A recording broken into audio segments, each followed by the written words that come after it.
ब्रह्मानंद बुवा आज ब्रह्मपदाला पोहोचलेला आहे. हे ऐकल्यानंतर त्यांना तो महाराजांनी इथे बसून पावती दिली.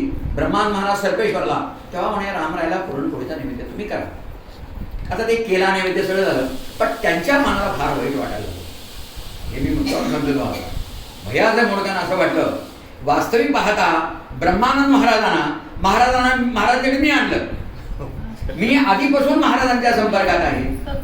माझ्या बाबतीत महाराज असं म्हणणं झाले आणि ब्रह्मानंद बुवांना मात्र म्हणताय की ते ब्रह्मपदाला पोहोचले. हा कंपॅरिझनचा पार्ट आला.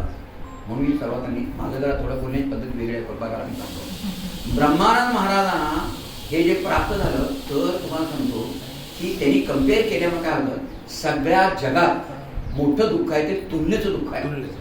म्हणून प्रापंचिक माणसाने कृपा करून तुलना करू नका. आजपासून असं महाराजांसमोर जयंती पर्वणी आहे.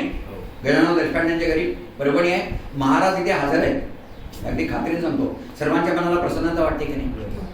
प्रसन्नतेतच महाराज आहेत. महाराज इथे कपनी होऊन येणार नाही.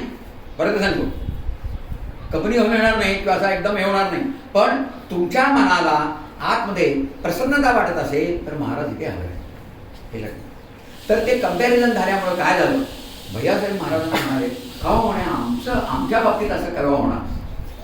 तो महाराज म्हणाले तुमचं मी प्रेम समजू शकतो, सगळं उत्तम आहे म्हणाले, पण भैयासाहेब तुमच्या संपत्तीवर तुमचं असलेलं ममत्व त्याच्या आड येते.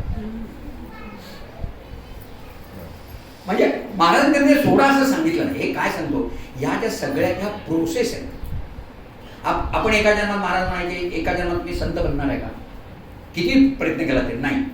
पण एका जन्मामध्ये सामुदायिक उपासनेच्या रूपाने किंवा मोठे नामसंकल्पात भाग घेऊन तुम्ही सत्प्रवृत्त बनाल. कसे बनाल? सत्प्रवृत्त बनणं महत्वाचं आहे. म्हणजे आतून मनाची शुद्धीकरण प्रोसेस सुरू होईल. आणि यासाठी काय पाहिजे, अत्यंत पेशन्स पाहिजे. आणि ह्या पेशन्स मध्ये आणि पेशन्स हा एकट्याची खेळायचा खेळ का दुसऱ्याची खेळायचा? तुम्ही पेशन्स ठेवणं म्हणजे तुमच्याच खेळ आहे. तेव्हा महाराज म्हणायचे हारला तरी हार एकट्याची आहे, त्यामुळे दुसऱ्यांना काही कळणार नाही. माणसाला आल्याचं थोडं दुःख जे असतं ते दुसऱ्याच्या समोर हारलं तर दुःख आहे. पण इथे एकट्याचे खेळायचं खेळ आपलं आपल्याला कळतं. पेशन्स सुटल्या का ते हारू दे मग काय, पण पुन्हा करायला काय हरकत आहे. जसं महाराज आपले म्हणतात की बाळ प्रापंचिक माणसाला माझा विसर पडतो हे मला पूर्णत्वानं माहिती आहे. फार सुंदर बोललेत बघा. पण मी असं सांगतो की मला पुन्हा आठवायला हरकत नाही. केवढी मुभा दिलेली आहे मला सांगा. वास्तविक पाहता आपल्या सद्गुरूंचं विस्मरण होणं किती तशी दुःखद गोष्ट. मला सांगा, नकळत जरी आजचा जप राहिला किंवा आज आपण चुकून न नमस्कार